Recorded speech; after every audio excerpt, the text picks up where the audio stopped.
మీరు అనుమతి ఇస్తే వెళ్తాం. వద్దండి సిఐ గారు ఒక మాట అండి, మీరు ఆర్గ్యుమెంట్ చేయకూడదు రాకూడదు అంటే ముఖ్యమంత్రిగా ఉన్నప్పుడు అసలు మమ్మల్ని అంటుకోవాలని ఆపేశారు. కనీసం ఆయన ఎమ్మెల్యే అయినా కూడా మాకు కనీసం ఆయన చూసే యోగ్యత లేదండి. ఒక ఎవరిని వచ్చాడు మా దగ్గర కనీసం ఇప్పుడన్నా చూద్దాం. ఆయన చూసి అమరావతి రైతులుగా వచ్చామండి, మేము సంతోషంగా వచ్చాము.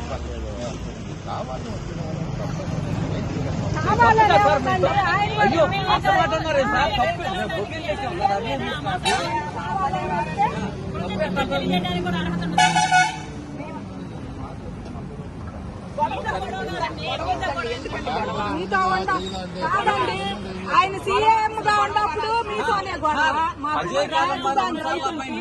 ఎమ్మెల్యేగా ఉన్నప్పుడు మీతోనే గొడవ. అజయ్ కలాం గారిని అడిగా. అజయ్ కలాం గారు ఉండేది నేను ఒకే అపార్ట్మెంట్ ఒకే ప్లాట్ లో. నేను అడిగితే ఇస్తానన్నాడు. సాయంత్రం వరకు కూర్చోబెట్టాడు.